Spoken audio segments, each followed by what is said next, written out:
주로 오가닉하고 뭐 유무기 소재 쪽 이쪽 계속 연구를 해오셨고요. 그래서 그쪽 분야에 대한 상당한 성과들을 많이 가지고 계시고 지금은 이제 주로 이제 응용 분야에 대한 이런 부분들을 많이 찾으시고 계시는 이런 단계고요. 이번에 소개드릴 그 기술은 주로 이제 유기 소재에 관련된 기술입니다. 주로 이제 그래서 이제 태양전지라든지 아니면 그 플렉서블 디스플레이 뭐 이런 쪽으로 또는 센서류 이런 쪽에 적용이 가능한 기술, 그 기본 소재에 대한 그런 기술이 되겠습니다. 그래서 이제 그 개발하신 기술이 한 4-5가지 되는데 그 중에서 대표적인 거 한두 가지만 일단 소개를 드리는 걸로 하겠습니다. 그래서 이제 유기 태양전지 기술 중에서 이제 전 고분자 소재 관련된 기술을 개발하셨고요. 근데 기존의 그 소재들은 아무래도 전기 그 전도도가 많이 떨어지는 부분이 아니면 광 안전성이 떨어지는 부분이 있었는데 새로운 그 소재를 합성을 하셔가지고 그런 부분을 좀 개선한 그런 기술이 되겠고요. 그럼 기존에 이제 PCBN 기반에서 여러 가지 이제 열 안전성이라든지 이런 것들 때문에 뭐 여러 가지 효율이 낮은 이런 것들을 해결하기 위한 그런 소재들. 그다음에 이제 그걸 기존에 개발됐던 그런 기술들을 사용하는 공정은 주로 이제 그 친환경적이 아닌 그런 공정을 톡식한 그런 소재들을 쓰는 공정이 많았었는데 이번에 에탄올 공정 기반으로 그 친환경 공정을 전도소 소재 개발하는데 적용하신 그런 기술이 되겠습니다. 그 다 아시겠지만 이런 기술들은 최근에 이제 그 차세대 기술이죠. 최근에 시장 상황이라든가 그 산업 흐름이 아무래도 IoT 기반의 이런 쪽으로 많이 가고 있고 그다음에 플렉서블 기반 이런 쪽으로 가고 있기 때문에 차세대 산업용으로서 기본적인 그런 소재 분야가 되기 때문에 사회적 필요성이 많이 있고요. 그다음에 태양전지라든지 이런 부분이 계속 이제 플렉서블이나 유기 소재 부분으로 가면 그 공정이 단순화되고 이렇기 때문에 아무래도 코스트가 다운되는 이런 거기 때문에 상당히 이제 그 기업들의 요구가 많이 있을 거고요. 그런 부분에서 뭐 이런 부분에 대한 개발 필요성이 계속 중요성이 부각되고 있는 상황입니다. 깨졌네.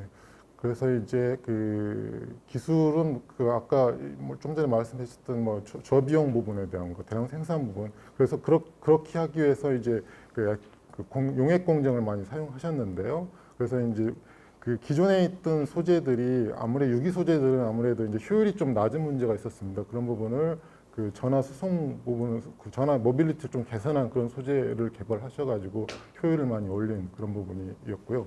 이게 이제 제가 드린 자료는 교수님이 발표하실 자료를 들었기 때문에 아마 교재에는 거의 기술적인 내용이 많이 나와 있을 건데 저희가 이제 이 부분은 발표용으로 편집한 자료가 돼가지고 좀 다를 겁니다. 그래서 이제 첫 번째 고안전성, 전도성, 고분자 소재 부분은 기존의 그 뭐 페로브스카이트나 이쪽 중간 소재로 사용했던 물질들이 그 모빌리티 기계적 열적 또는 광 안정성 부분이 상당히 약한 부분이 있었습니다. 그래서 그 부분을 그 광 안정성 부분을 높이는 고안정성 소재, 새로 합성한 소재는 그런 부분에 그 중요성이 있고요. 그 다음에 이제 그 부분을 그 개발하실 때 그 용액 공정을 써가지고 기존에 이제 할로겐 용매 기반의 그 공정을 쌓았기 때문에 친환경적이 아니었는데 이거를 이제 그 친환경 공정으로 적용하신 그런 게 좀 의미가 있는 기술로 생각되고요. 이게 지금 이게 깨져가지고요. 그래서 이제 N타입 전도성 고분자 물질을 개발하셨습니다. 이 물질에 17종의 물질을 지금 합성을 하셨는데요. 대표적으로 그 중에서 이제 하나를 소개시켜드리면 이제 결사슬 구조 최적화라든지 뭐 배양성 조절이라든지 해가지고 그 결정성 조절을 좀 하셔서 거기에 있는 전화 이동도를 높이는 그런 구조 물질을 합성하신 거고요. 그다음에 이제 고안전성, 고효율 전 고분자 태양전지 부분에서는 기존의 태양전지는 플로렌 계열의 물질을 사용했었는데 그게 아무래도 그 안전성이 떨어졌는데 요 새로운 소재를 적용을 하면은 안정성이 한 470배 정도 증가하는 이런 효과가 있고요. 그다음에 그 열 안정성이라든지 아니면 플렉서빌리티라든지 이런 부분이 개선되는 이런 소재가 되겠습니다. 그래서 이제 이 소재들은 우수한 접착 특성도 있고요. 그다음에 프랙처 에너지가 기존의 소재보다 한 8배 정도 높다고 합니다. 그래서 아무래도 이제 여러 가지 응용 분야에서 기존보다 훨씬 효율이 높은 이런 부분에 적용할 수 있는 소재가 되겠고요. 좀 전에 말씀드렸던 그 용액 베이스의 이런 친환경적인 공정으로 이거를 제조를 하기 때문에 나중에 이게 상업화가 된다면은 제조 코스트를 많이 다운시킬 수 있는 그런 기술이지 않을까 이렇게 사료가 됩니다.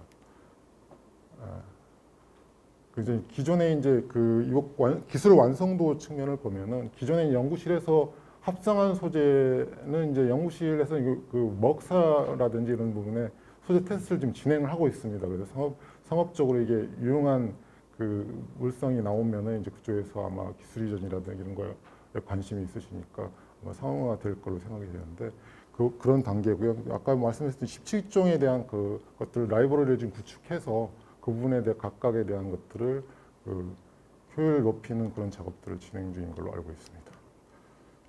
뭐 대부분 아시다시피 이 유기 소재 같은 경우는 차세대 제품에 주로 사용될 수 있는 부분이 상당히 광범위하게 쓸 수 있겠죠.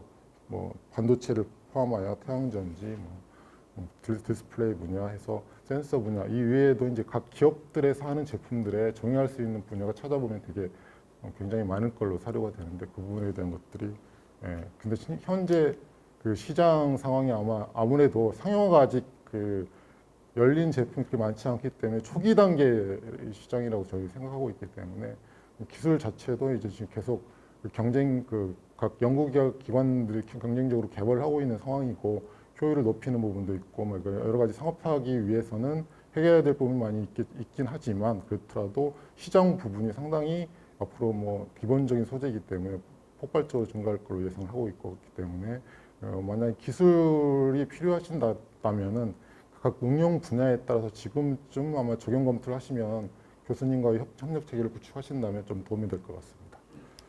네, 이상 말씀 보고 마치도록 하겠습니다.